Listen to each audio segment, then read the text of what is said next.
लगता है कि उनकी नींद कंप्लीट नहीं हो पाई है।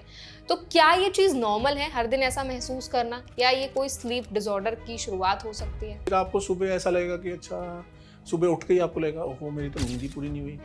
या आप जब काम कर रहे हो तो आपको लगेगा कि ओह ये तो बड़ी प्रॉब्लमैटिक चीज़ है, मेरे को नींद आ रही है। ऑफिस में बहुत सारे लोग हैं जो कंप्यूटर्स पे काम कर रहे होते हैं। आपने शायद नोटिस भी किया हो कि वो बैठे-बैठे भी ऐसे दे हाँ, डोज़ ऑफ, झपकियाँ लेने लगते झपकियाँ लेने हैं। लगते हैं। आप कहते हैं क्या हुआ, तू रोज़ ही यही करता है। अब एक आधे दिन तो वही वाली बात है कि समझ आता है, बट अगर रोज़ तो वो खुद पहचान सकता है कि अच्छा ये जो चीज़ अब हो रही है ये नॉर्मल नहीं है मेरी बॉडी में, और मेरी बॉडी में स्लीप एपनिया या स्लीप डिसऑर्डर की शुरुआत हो रही है। अब ज़्यादातर जो लोग आते हैं वो आते हैं जी ये तो एकदम खर्राटे मारते हैं हुँ, और खर्राटे तेज़ होते हैं, फिर एक पॉज़ आ जाता है।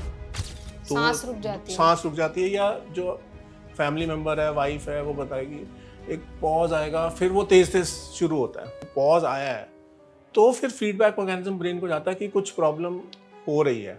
एक एक प्रॉब्लम है इंसोम्निया, कि नींद ही नहीं आना।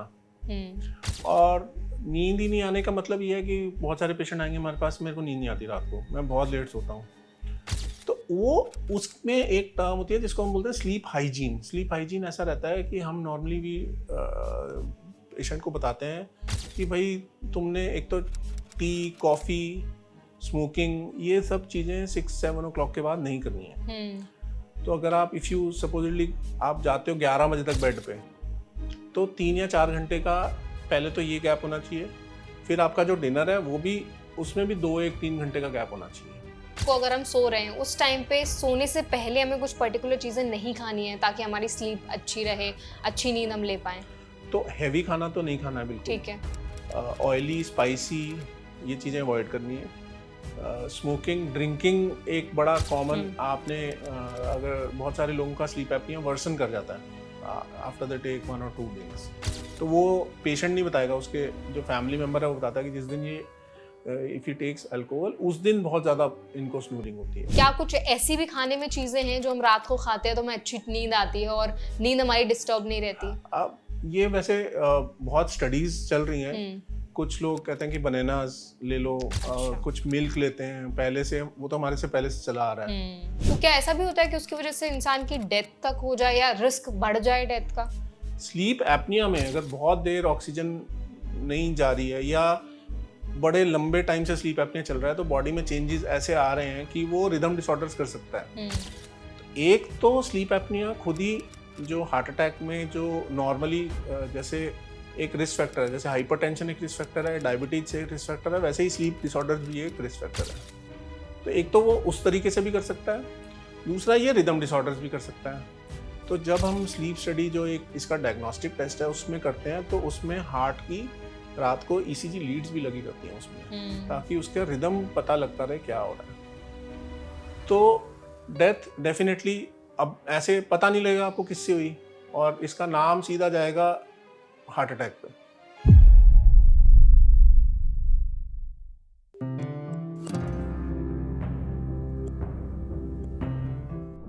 अगर आप भी रात को सोते वक्त बहुत ज़्यादा खर्राटे लेते हैं, आपको सही से नींद नहीं आती और घंटों सोने के बाद भी आपको ऐसा महसूस होता है कि आपकी नींद पूरी नहीं हुई है, इसका मतलब है कि आपको कोई ना कोई बहुत सीरियस स्लीप डिसऑर्डर है।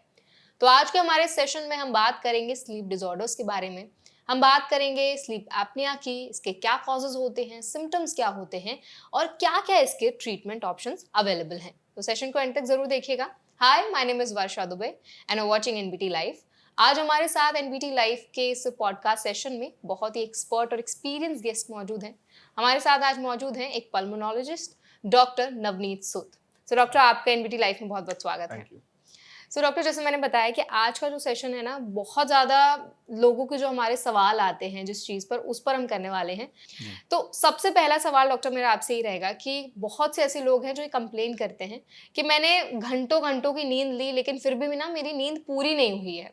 अगले दिन उनको वही लेथार्जिक फ़ील होता है, एनर्जी नहीं फ़ील लगती है, उनको लगता है कि उनकी नींद कंप्लीट नहीं हो पाई है। तो क्या ये चीज़ नॉर्मल है हर दिन ऐसा महसूस करना, या ये कोई स्लीप डिसऑर्डर की शुरुआत हो सकती है? देखिए, वन ऑफ डे तो आप हो सकता है कि कुछ और रीजंस रहे हो, आप कोई हुँ, फंक्शन अटेंड कर रहे हो, कोई पार्टी अटेंड कर रहे हो, या आप लेट नाइट स्लीप हो रहे हो। बट अगर ये चीज़ रेगुलरली होती है और आपके कुछ रिस्क फैक्टर्स हैं जो कि हम बाद में डिस्कस कर सकते हैं। तो ये एक स्टार्ट हो सकता है कि आप रोज ही अगर आपको ऐसा लग रहा है तो देन अगर कोई और आपके डिजीजेज नहीं है, जैसे और भी बहुत सारे डिजीज होते हैं जो ये सब चीज़ें करते हैं, तो दे फिर आप सोच सकते हो कि एक स्लीप डिसऑर्डर्स या स्लीप एपनिया की बिगिनिंग है आपकी। ओके। और इसके साथ कुछ और सिम्टम्स भी हम्म। ऐड ऑन होंगे। तो अगर आप उसमें फिट होते हो पूरे में तो आपको जरूर स्लीप स्पेशलिस्ट को एक बार दिखाना चाहिए। ओके, सो डॉक्टर अभी आपने बोला कि स्लीप डिसऑर्डर्स बहुत सारे होते हैं और अलग-अलग तरीके से उनकी बॉडी में शुरुआत भी होती है। तो सबसे कॉमन ऐसे कौन से स्लीप डिसऑर्डर्स होते हैं जो लोगों को सबसे ज़्यादा परेशान करते हैं या सबसे कॉमनली देखने को मिलते हैं? देखिए, सबसे कॉमन जो स्लीप डिसऑर्डर्स हैं उसमें सबसे कॉमन जो है वो स्लीप एपनिया ही है। अच्छा। स्लीप एपनिया भी दो तरह का होता है, एक ऑब्स्ट्रक्टिव स्लीप एपनिया होता है, एक सेंट्रल स्लीप एपनिया होता हुँ। है। एक एक बारी के लिए हम सेंट्रल स्लीप एपनिया को साइड पे रख सकते हैं क्योंकि वो न्यूरोलॉजी के जो पेशेंट्स होते हैं, जो स्ट्रोक के पेशेंट्स होते हैं, उनमें ज़्यादातर रिलेटेड होता है। हुँ। जबकि obstructive sleep apnoea general population में बहुत प्रेवलेंट है, एब्सोल्युटली अंडर डायग्नोज्ड है और लोगों को शायद कुछ बहुत ज़्यादा पता भी नहीं है। अब उसका शुरुआत अगर मैं बोलूँ तो नॉर्मली क्या होता है, स्नोरिंग से होती है। अच्छा। और बहुत सारे लोग जो हैं ये बोलेंगे कि अच्छा स्नोरिंग में, जैसे मेरे फादर हैं वो हुँ। स्नोरिंग करते थे, तो वो it is taken as a social sort of problem, it is um. Not a health problem um. उन लोगों के लिए। तो स्नोरिंग जब आप कर रहे हो तो स्नोरिंग भी डिफरेंट टाइप्स की होती है, तो दैट इंडिकेट्स कि there is some obstruction in the airway. अब okay. Whether that can happen from the point where air enters your body and um. Goes to the lungs at any level. So it can happen in the nostril, it can happen in the back of your throat, and it can happen down in the lungs also. हुँ। तो अब किसी भी जगह पे हुँ। Obstruction होगा तो ये problem करेगा। तो जहाँ पे ऑब्स्ट्रक्टिव स्लीप एपनिया आता है वो एक लेवल पे ऑब्स्ट्रक्शन हो रहा है और एयर की सप्लाई जो है वो कम हो रही है, या आप ऐसे कहो कि ऑक्सीजन की डिप्लीशन बॉडी में होने के चांसेस होते हैं। तो उसमें क्या होता है कि स्लीप जो है वो डिप्राइव हो जाती है, आपकी जो डीपर स्लीप्स हैं वो नहीं हो हुँ। पाती हैं। और जैसे मैं अगर थोड़ा सा 1 मिनट के लिए डिटेल में बताऊं तो स्लीप की 4 स्टेजेस रहती हैं, 1, 2, 3 और एन। तो हम नॉर्मली 1 से 2, 2 से 3, 3 से एन में जाते हैं। अब सपोजिटली किसी को स्लीप एपनिया की प्रॉब्लम है तो किसी लेवल पे जाके वो ऑक्सीजन की जब डेफिशिएंसी हुँ। महसूस करेगी बॉडी, तो फीडबैक मैकेनिज्म ब्रेन को जाता है कि नहीं बॉस, ये 2 लेवल से जब 3 में जा रहा है तो इसको ऑक्सीजन की डेफिशिएंसी हो रही है, तो you better go to that level जहाँ पे ये प्रॉब्लम नहीं था। तो वो 1 से 2 से 3 में जाने की बजाय it will then get back to 1, और 1 से 2 में वो मूव करता रहेगा। 3 और N जो डीपर स्लीप्स के पार्ट हैं वो हुँ। फिर आपके मिस हो जाएंगे। फिर आपको सुबह ऐसा लगेगा कि अच्छा, सुबह उठ के ही आपको लगेगा ओहो मेरी तो नींद ही पूरी नहीं हुई। या आप जब काम कर रहे हो तो आपको लगेगा कि ओ ये तो बड़ी प्रॉब्लमेटिक चीज़ है, मेरे को नींद आ रही है। ऑफिस में बहुत सारे लोग हैं जो कंप्यूटर्स पे काम कर रहे होते हैं।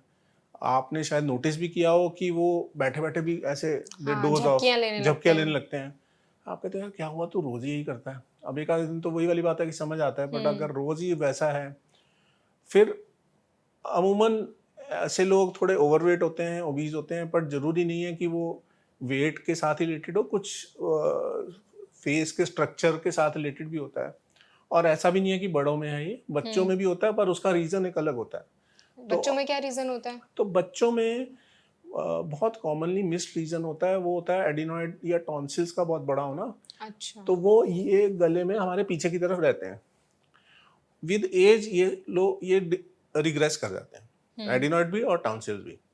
तो जिस केस में वो नहीं करते, या इनफैक्ट जो छोटी एज में भी बहुत बड़े होते हैं, तो आप ये समझो कि जिस जगह से एयर ने जाना था वो जगह उस वजह से ऑब्स्ट्रक्ट हो रही है, not because of obstructive sleep apnoea जो एडल्ट्स में है, बट बिकॉज ऑफ एडिनॉइड्स। तो उस जगह जहाँ से एयर ने जाना है उसके आगे एक ब्लॉकेड है, तो वो हुँ। साइड से थोड़ी थोड़ी जाएगी। बच्चों में प्रेजेंटेशन थोड़ा डिफरेंट होता है, उसमें हो सकता है स्नोरिंग ना हो, पर हो सकता है आप देखेंगे यार वो तो हमेशा मुंह खोल के सोता है। या आप देखोगे तो ओवर ए पीरियड टाइम अगर आपने ठीक से नहीं देखा या पीडियाट्रिशियन ने नहीं देखा तो उसकी ग्रोथ भी स्लो होती है, क्योंकि बच्चों में जब ग्रोथ वाला टाइम है तब हुँ। ऑक्सीजन की सबसे ज़्यादा रिक्वायरमेंट है। तो उसकी कॉम्प्लिकेशंस अलग हैं, बड़ों में हम कॉम्प्लिकेशन बाद में डिस्कस कर सकते हैं। हुँ। बच्चों में ये है कि ग्रोथ में हिंडरेंस है, थोड़े माउथ ओपनिंग की वजह से उनका डेंटल स्ट्रक्चर भी चेंज हो जाता है।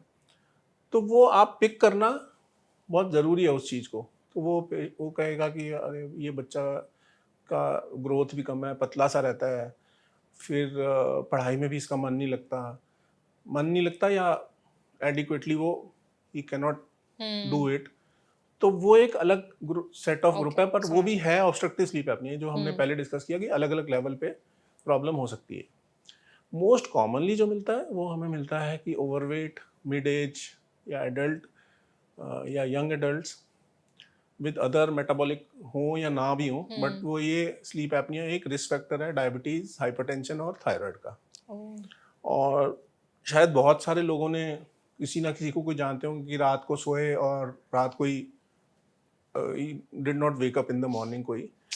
तो वो नॉर्मली किस लिए होता है? एक तो long standing sleep apnea that has been missed, okay. और उसमें हार्ट हार्ट अटैक के भी रिस्क बढ़ जाते हैं। मतलब कॉमन लैंग्वेज में अगर मैं बताऊं तो एक हार्ट की एक अलग प्रॉब्लम होती है जिसको रिदम डिसऑर्डर्स बोलते हैं हम। तो जब अगर आपने अपना सबने पल्स नोट किया होगा तो वो एक रेगुलर रिदम पे आता है, टिक टिक टिक टिक।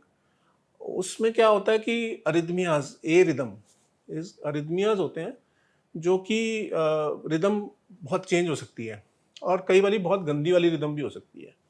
That can be fatal also, बहुत कम केसेस में, पर जो भी है। तो अगर आप अब देखेंगे बहुत सारे, एप्पल ने जो वॉच निकाली है बहुत सारे लोग पहन के सोते हैं कि कुछ हाँ, होए तो अलार्म आ जाए।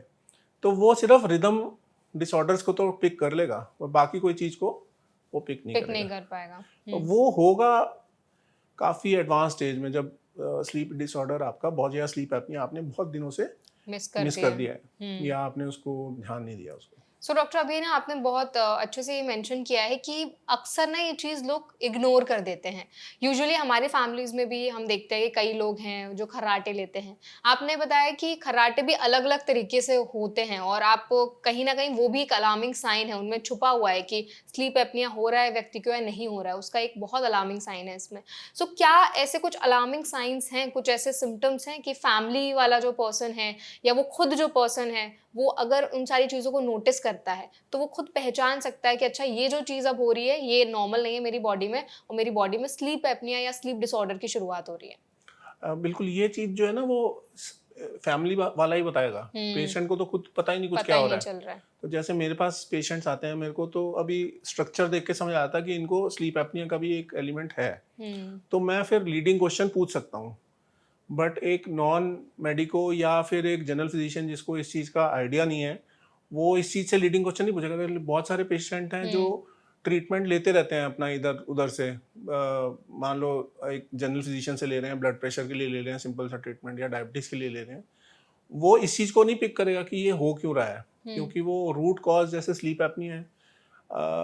तो जो सिम्टम्स हैं, जैसे आपने अभी बताया कि अलग अलग टाइप के स्नोरिंग्स होती हैं। हुँ, तो अब मैं नॉर्मली क्या है कि अपने पेशेंट्स जो ऐसी मेरे पास कंप्लेंट लेके आते हैं, तो मैं उनके जो फैमिली वाले हैं उनको बोलता हूँ कि आप मेरे को वीडियो बना के लाइए रात को, ओह! जब ये आपको प्रॉब्लम। तो बहुत सारे लोग जो हैं, जो वैसे ही मेरे पास आते हैं हुँ, दिखाने, वो ऑलरेडी वीडियो बना के ही लाए होते हैं, मेरे कहने से पहले ही बना के लाए होते हैं कि अब मेरे को ये प्रॉब्लम हमें दिखानी है। हुँ, तो उसमें क्या है कि अगर सपोजिटली अलग अलग टाइप के स्नोर्स हैं, एक है regular snores in the sense कि बिल्कुल रेगुलरिटी में हर ब्रेथ के साथ वैसे ही स्नोर आ रहा है और उसकी इंटेंसिटी भी नहीं चेंज हो रही और उसकी रेगुलरिटी भी नहीं चेंज हो रही।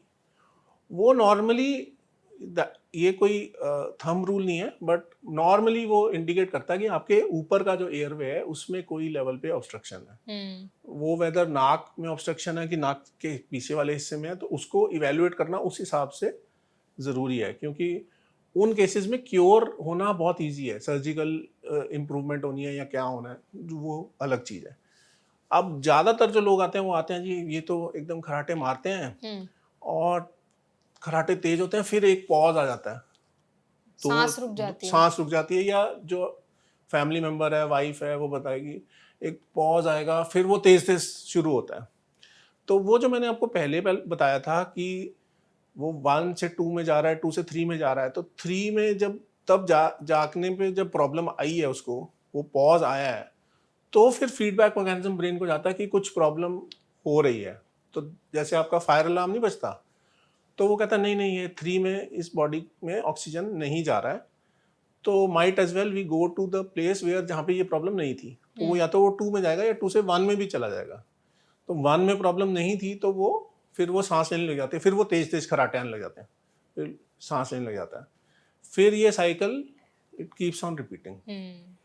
तो बेसिकली अगर मैं बिल्कुल लेमैन की लैंग्वेज में समझाऊं, तो आपकी एक हॉलो पाइप में से एयर ने जाना है, वो उसका डायमीटर अगर 10 सेंटीमीटर का है और उसी पाइप का डायमीटर अगर 1 सेंटीमीटर का हो जाए या वो बिल्कुल बंद हो जाए, तो उसकी आवाज़ जो है वो डिफरेंट आएगी, सेम वॉल्यूम ऑफ एयर अगर जाएगा तो वो स्नोरिंग है आपकी। तो मोटा मोटा ये समझो कि वो आपकी स्नोरिंग है।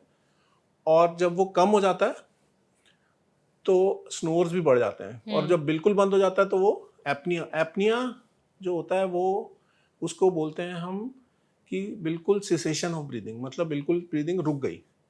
और ब्रीदिंग अगर 25% हो गई है, मतलब वो एरिया जो है वो 25% थोड़ी आवाज़ आ रही है, पूरी नहीं जा रही है, उसको हम बोलते हैं हाइपोपनिया। तो बहुत सारी स्लीप स्टडी की रिपोर्ट्स में आपने देखा होगा एपनिया हाइपोपनिया इंडेक्स, तो बड़ा कॉमनली देखी हुई चीज़ है।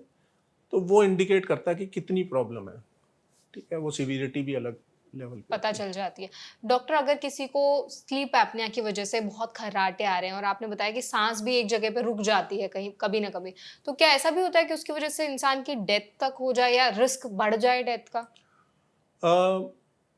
ऑफली काफ़ी बारी, क्योंकि देखो आप ऐसा है कि हर चीज़ को अभी तक आप क्या कहते हो कि हार्ट अटैक हुआ और एक्सपायर हो गए। तो ये रिदम जो मैंने डिसऑर्डर्स आपको बताए थे वो बड़े कॉमन है, वो हार्ट अटैक में भी कॉमन है। अगर ब्लड सप्लाई हार्ट की किसी तरह से कॉम्प्रोमाइज हो रही है तो वो रिदम डिसऑर्डर्स तब भी हो सकते हैं, अदरवाइज नहीं भी हो रही तो भी रिदम डिसऑर्डर्स एक अलग सेट ऑफ कार्डियक डिसऑर्डर्स है। स्लीप एपनिया में अगर बहुत देर ऑक्सीजन नहीं जा रही है या बड़े लंबे टाइम से स्लीप एपनिया चल रहा है, तो बॉडी में चेंजेस ऐसे आ रहे हैं कि वो रिदम डिसऑर्डर्स कर सकता है। तो एक तो स्लीप एपनिया खुद ही जो हार्ट अटैक में जो नॉर्मली जैसे एक रिस्क फैक्टर है, जैसे हाइपरटेंशन एक रिस्क फैक्टर है, डायबिटीज एक रिस्क फैक्टर है, वैसे ही स्लीप डिसऑर्डर्स भी एक रिस्क फैक्टर है। तो एक तो वो उस तरीके से भी कर सकता है, दूसरा ये रिदम डिसऑर्डर्स भी कर सकता है। तो जब हम स्लीप स्टडी जो एक इसका डायग्नोस्टिक टेस्ट है उसमें करते हैं, तो उसमें हार्ट की रात को ईसीजी लीड्स भी लगी रहती हैं उसमें, ताकि उसका रिदम पता लगता रहे क्या हो रहा है। तो डेथ डेफिनेटली अब ऐसे पता नहीं लगेगा आपको किससे हुई, और इसका नाम सीधा जाएगा हार्ट अटैक पे। अगर किसी की मान लो डेथ भी हुई है तो स्लीप एपनिया से डेथ हो गई उसकी वजह से, अल्टीमेटली तो देखो बंद तो हार्ट नहीं होना है जब डेथ होनी है, बट वो किस लिए हुआ वो इज अ क्वेश्चनेबल थिंग, कि वो स्लीप एपनिया की वजह से ये वर्सनिंग हुई है सिचुएशन की, वैसे ही अदरवाइज सस्ता। ओके। सो डॉक्टर, जिन लोगों को स्लीप एपनिया की प्रॉब्लम होती है, ऐसा भी कुछ होता है क्या डाइट में, रात में कुछ हम ऐसी चीजें खा लेते हैं, खाने का भी कोई कनेक्शन है कि रात में कुछ चीजें नहीं खानी है ताकि हमारी स्लीप डिस्टर्ब ना हो और स्लीप डिसऑर्डर्स को ज्यादा बढ़ने का चांस ना मिले? तो खाने से रिलेटेड ऐसा है कि एक तो ओवरवेट या ओबीज होना is a major risk factor for sleep apnea per se. एक एक प्रॉब्लम है इंसोम्निया, कि नींद ही नहीं आना। और नींद ही नहीं आने का मतलब ये है कि बहुत सारे पेशेंट आएंगे हमारे पास, मेरे को नींद नहीं आती रात को, मैं बहुत लेट सोता हूँ।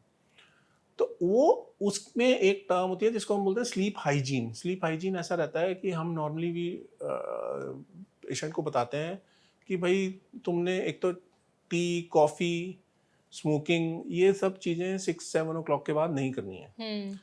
तो अगर आप इफ़ यू सपोजिटली आप जाते हो 11 बजे तक बेड पे, तो 3 या 4 घंटे का पहले तो ये गैप होना चाहिए। फिर आपका जो डिनर है वो भी, उसमें भी 2-1-3 घंटे का गैप होना चाहिए। तो आपकी नींद की क्वालिटी जो है, एक तो नींद आएगी जल्दी, ऑब्वियसली उसके साथ थोड़ा सा एक्सरसाइज वगैरह आप करोगे, जो घर में बैठे रहते हैं उनको वैसे भी नींद नहीं आएगी।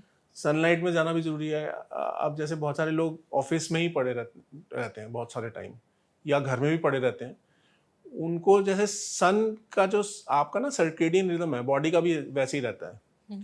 तो वो एक अलग चीज़ है, वो इंसोम्निया इज डिफरेंट मैटर, जहाँ पे आप हैवी मील लोगे, मान लो सपोजली, यहाँ पे एपनिया की बात है, एक तो ऑब्वियसली इट इज रिलेटेड कि वेट आपका ज़्यादा होगा आप अगर बहुत ज़्यादा खा रहे हो। दूसरा, बहुत सारी जो ओबीज लोग हैं उनको गैस्ट्राइटिस की प्रॉब्लम बहुत होती है, कॉमन होती है, गैस्ट्रिक रिफ्लक्स होता है। True. तो आपके खाने में और सोने में अगर गैप नहीं है तो वो रिफ्लक्स होने के चांसेस ज़्यादा होते हैं। तो आपकी नींद एक तो एपनिया से भी खराब हो रही है, दूसरा गैस्ट्रिक रिफ्लक्स से भी खराब हो रही है। फिर आप एंटोसिड वेंटोसिड जो भी आपको मेडिसिन दी गई हैं, तो वो रिलेटेड है सारा कुछ। मतलब बॉडी का स्ट्रक्चर कभी आइसोलेशन में कोई चीज़ नहीं होती, वो सब इंटर रिलेटेड रहता है। सो ऐसा भी कुछ है डॉक्टर कि रात को अगर हम सो रहे हैं उस टाइम पे सोने से पहले हमें कुछ पर्टिकुलर चीजें नहीं खानी है ताकि हमारी स्लीप अच्छी रहे, अच्छी नींद हम ले पाएं? तो हैवी खाना तो नहीं खाना है बिल्कुल। ठीक है। ऑयली, स्पाइसी, ये चीज़ें अवॉइड करनी है। स्मोकिंग, ड्रिंकिंग एक बड़ा कॉमन, आपने अगर बहुत सारे लोगों का स्लीप एपनिया वर्सन कर जाता है आफ्टर द टेक 1 और 2 ड्रिंक्स। तो वो पेशेंट नहीं बताएगा, उसके जो फैमिली मेम्बर है वो बताता है कि जिस दिन ये इफ़ ही टेक्स अल्कोहल उस दिन बहुत ज़्यादा इनको स्नूरिंग होती है। तो वो वर्सनिंग होती है, वो उसमें कोई डाउट नहीं है, क्योंकि वो इटसेल्फ ब्रेन को जो सिडेट करवाएगी चीज़ वो प्रॉब्लम करेगा। बहुत सारी ड्रग्स हैं उसके साथ रिलेटेड, वो भी बहुत सारी चेंजेस करते हैं। जैसे बहुत ओवर द काउंटर आप एल्प्रेक्स, बहुत सारे लोग ऐसे ही जाके ले लेते हैं एल्प्रेक्स। तो एल्प्रेक्स जो है वो स्लीप के आर्किटेक्चर को खराब करता है। तो आपकी, हो सकता है आपको नींद दिलवा दे वो, पर जो नींद की क्वालिटी है उसको बहुत, एक आधा दिन की बात नहीं कर रहा, बट आप रेगुलरली अगर ले रहे हो तो उसके और बेटर ऑल्टरनेटिव्स हैं जो स्लीप आर्किटेक्चर नहीं खराब करते। Okay. Apart from these doctor, जैसे क्या कुछ ऐसी भी खाने में चीजें हैं जो हम रात को खाते हैं तो हमें अच्छी नींद आती है और नींद हमारी डिस्टर्ब नहीं रहती? अब ये वैसे बहुत स्टडीज चल रही हैं। हम्म। कुछ लोग कहते हैं कि बनानास ले लो, अच्छा। कुछ मिल्क लेते हैं पहले से, वो तो हमारे से पहले से चला आ रहा है। हम्म। बेसिकली जो चीज़ लाइट है आपके पेट पे, वो ठीक है, आपको एनर्जी दे दी उसने और लाइट है। हैवी चीज़ है, पराठे रात को खाओगे या पूड़ी रात को खाओगे, it will be difficult for that. Okay, done. So doctor, अभी तक हमने स्लीप एपनिया के कॉजेस को समझ लिया, सिम्टम्स को समझ लिया और एक्चुअल में ये डिसऑर्डर है क्या उस पर भी बात की। अब ना थोड़ा हम डायग्नोसिस पार्ट पर बात करते हैं। अगर जो आपने लक्षण बताए थे, फैमिली पर्सन आपने बोला कि वीडियो बना के लाओ एंड ऑल, आपको समझ आ गया कि ये पर्सन को स्लीप एपनिया है, तो क्या स्टेप्स रहते हैं, कैसे डायग्नोसिस होता है, क्या उनको प्रिवेंटिव स्टेप्स लेने के लिए बोला जाता है? तो एक दो चीज़ें और मैं ऐड करना चाहूँगा इसमें। जैसे मैंने अभी बताया कि डे टाइम्स स्लीपीनेस है ना, दिन के टाइम में आप बैठे हो तो नींद आ रही है। दूसरी एक चीज़ है, रात को यूरिन के लिए भी बहुत बारी जाते हैं। हाँ, बार-बार लोग जाते ठीक हैं। है, आप इसका ऐसा समझिए कि मान लो आप अगर किसी मैरिज पार्टी में गए हो सकता है पूरी रात नहीं सोए आप, वो चल रही है रात तक। तो आप अगर रात में यूरिन के लिए नहीं उठते हो नॉर्मली भी, तो जब आप मैरिज में गए हो या आप जागे हुए हो तो आप 2 या 3 बार ही जाओगे। हुँ। तो लोग इसको उल्टा लेते हैं, उसको ये लेते हैं कि मेरे को यूरिन आ जाता है इसलिए मेरी नींद जो है वो डिस्टर्ब हो जाती है। But otherwise is also true, अगर आपकी नींद डिस्टर्ब हो रही है तो हो सकता है फिर आपको यूरिन जाना पड़े। अगर आप प्रॉपरली सो रहे हो तो हो सकता है आपको यूरिनेशन की जरूरत ना हो। हुँ। तो एक ये बड़ा कॉमन चीज़ है। दूसरा ये चीज़ है कि अब आपको इसको डायग्नोज कैसे करना है। एक इसमें सबसे इम्पॉर्टेंट चीज़ आपकी हिस्ट्री है, जो हुँ। फैमिली वाला दे रहा है और जो डॉक्टर उससे लीडिंग क्वेश्चंस पूछ के ले रहा है। इसके साथ 3-4 चीज़ें जो मैंने पहले बोली थी उसका वर्कअप ज़रूरी है, क्योंकि स्लीप एपनिया उसका कॉजेटिव एजेंट है। जैसे हाइपरटेंशन, डायबिटीज़ और थायराइड, ये कॉमनली नोन चीज़ें हैं। आपने, आप सब लोगों ने सुना होगा मेटाबॉलिक एक्स, एक वर्ड आया था बीच में, कभी पेपर्स में भी आया था 3-4 साल पहले। हुँ। तो एक्स सिंड्रोम, एक्स या मेटाबॉलिक सिंड्रोम या एक्स सिंड्रोम ऐसा करके कुछ आया था। तो वो obesity, sleep apnoea, hypertension, diabetes, thyroid का एक मिक्सचर मिक्सचर था। था। तो अब ये है कि इन सब चीज़ों को एक तो कंट्रोल करना है, दूसरा जो वेट है वो इम्पॉर्टेंट है, उसको कम करना है। तो आप प्रिवेंशन का पहला काम और ट्रीटमेंट का भी पहला रूल वो ये है कि आपको वेट कम करना है अगर आपको ऐसी हुँ। प्रॉब्लम है। और ये नॉन फार्माकोलॉजिक, मतलब कोई दवाई का काम नहीं है इसमें, और कोई जो मशीन्स वगैरह हमारी लगती हैं उसका भी कोई काम नहीं है। तो ये तो आप अपने आप ही हर कोई कर सकता है। अब सबने देखा होगा जैसे ओबिसिटी एपिडेमिक आ रहा है, बच्चे भी आप देखोगे तो बहुत ओबीज रहते हैं। तो वो जब यंग एडल्ट्स बनेंगे तो उनमें ये सब प्रॉब्लम्स होने के चांसेस जो है वो बहुत कॉमन है। अब आप लोगों ने सबने, हुँ। आजकल न्यूज़ में भी आ रहा है, 30s में 40s में कार्डियक अरेस्ट हो रहे हैं, बहुत सारे सेलिब्रिटीज़ भी शायद एक्सपायर हो गए उस चक्कर में, बहुत सारे लोगों के स्टेंट्स डल गए, कुछ हो गया, even without reaching the age of 40। तो वो पूरा लाइफस्टाइल का ही प्रॉब्लम है आपका, स्ट्रेस इंड्यूस्ड, ओबीज, खाने पीने में all the junk foods, fried, जो अभी के खाने हैं हमारे अभी, तो सब उससे रिलेटेड है। तो आपको पहला काम यही करना है कि लाइफस्टाइल आपको ठीक करनी है अपनी। ठीक करनी है, एक्सरसाइज करनी है, खाना ठीक रखना है, कभी कभी चीट मील्स हो गए तो हो गए, अदरवाइज नहीं कर लेना है। सकते। और नेक्स्ट चीज़ ये है कि फिर अगर आपको हो ही रही है प्रॉब्लम और ये चीज़ें भी सारी आपने देख ली हैं, तो जो बेस्ट डायग्नोस्टिक टेस्ट है वो हमारा है स्लीप स्टडी। ओके। वो स्लीप क्लिनिक्स में भी होता है, कई लोग घर में भी करवाते हैं, बट घर वाला जो है वो फुल फ्लेज नहीं होता है, खाली स्लीप एपनिया का मोटा मोटा वो बता देता है। कई लोग नहीं जा सकते क्लिनिक, काफ़ी सिक होते हैं, उनका घर में हो सकता है, अदरवाइज स्लीप क्लिनिक्स में नॉर्मली स्लीप टेस्ट होता है। ये हमारा गोल्ड स्टैंडर्ड है उस चीज़ का, स्लीप एपनिया देखने के लिए। डन। अपार्ट फ्रॉम डायग्नोसिस, जैसे फॉर एग्जांपल डॉक्टर पता चल गया कि अब इस व्यक्ति को स्लीप एपनिया है, डायग्नोसिस हो गया, उसके बाद ट्रीटमेंट के लिए क्या कुछ मेडिसिन दी जाती हैं? आई थिंक सीपैप मशीन भी होती है जो बहुत सारे पेशेंट्स यूज करते हैं, तो उसका कितना इम्पोर्टेंट रोल होता है? क्या पेशेंट को हेल्प करता है वो? हाँ, तो इसका मैं आपको एक एग्जांपल से समझाता हूँ। एक पेशेंट मेरे पास आया था यहीं नोएडा में, कॉल सेंटर में, he was working, IT professional था, 26 इयर्स का, ही वाज अबाउट 120-130 केजी और छोटी हाइट का था, ऐसा बहुत लंबा नहीं था। तो वो मेरे साथ कंप्लेंट लेके आया था कि मैं डॉक्टर साहब, मेरे को एक तो नींद, ये पूरे सिम्टम्स आ रहे थे, प्लस मैं जब सोता हूँ तो मैं उल्टा ही सो सकता हूँ, मैं जब प्रोन होता हूँ तभी सो सकता हूँ, नहीं तो मैं नहीं सो सकता सीधा। तो उसको हमने डायग्नोज करके, स्लीप एपनिया का डायग्नोज करके, उसको हमने सीपैप या बाईपैप, अब एग्जैक्टली मेरे को याद नहीं कौन सा दिया था, क्योंकि वो भी एक अलग चीज़ है कि ओके। किसको सीपैप लगेगा, किसको बाईपैप लगेगा, दो अलग टाइप की मशीन है। थोड़ा अच्छा। हायर टाइप की मशीन है बाईपैप, थोड़ा कम प्रेशर वाली मशीन है सीपैप। तो जिसके लिए सीपैप एडिक्वेट है बिकॉज उसकी कॉस्ट कम है, तो then that is good enough. जो बाईपैप है वो 2 लेवल पे प्रेशर देता है, तो उसकी रिक्वायरमेंट स्लीप स्टडी से ही पता लगेगी कि इसको क्या लेना है।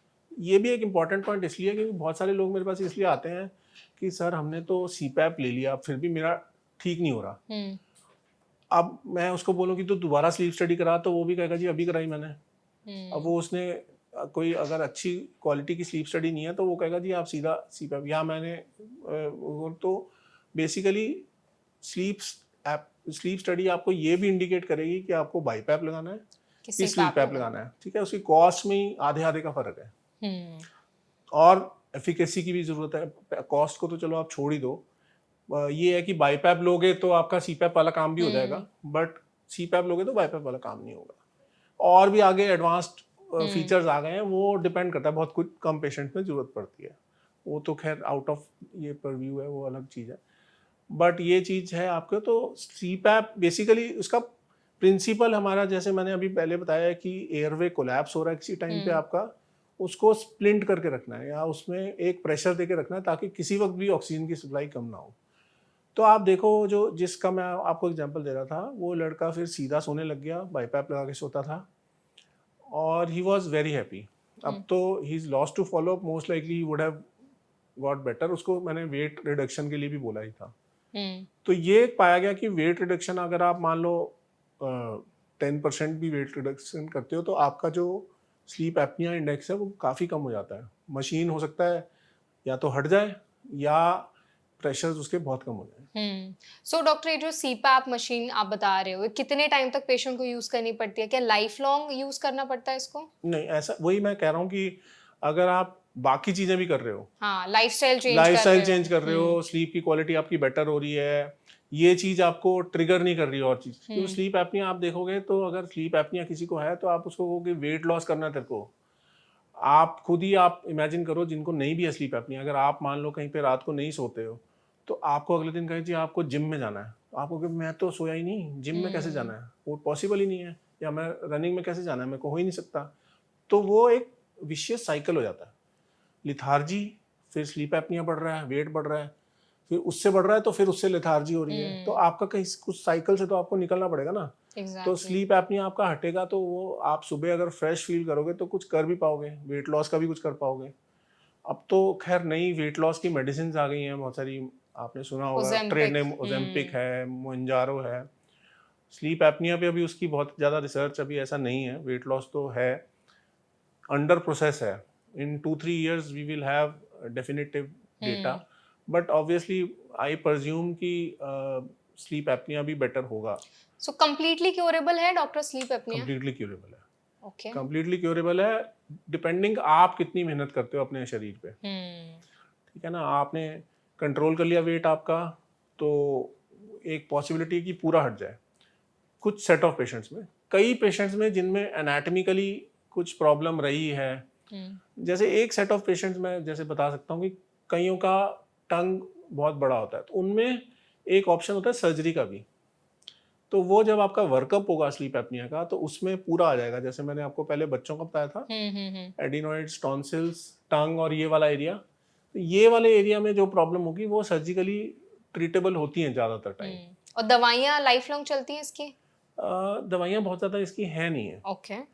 इनफैक्ट आपका स्लीप एपनिया ठीक होगा तो जो आप दवाइयाँ ले रहे हो, ब्लड प्रेशर, शुगर, तो एक बड़ा अच्छा वो जो इसका मार्कर वो ये है कि रेजिस्टेंट हाइपरटेंशन। आपने अगर नहीं सुना तो मैं ऐसे बता दूं कि किसी को ब्लड प्रेशर है और बहुत सारी दवाइयों के बाद भी ब्लड प्रेशर कंट्रोल नहीं होता, तो उसमें कार्डियोलॉजिस्ट का दिमाग चलता है कि यार इसमें कोई और प्रॉब्लम है जो कि मेडिसिन के बावजूद भी नहीं ठीक हो रही। तो उसमें फिर वो अगर वर्कअप कर ले, वो उस चीज़ को पिक कर ले कि इसमें स्लीप एपनिया भी हो सकता है जो कि ब्लड प्रेशर को बढ़ा रहा है।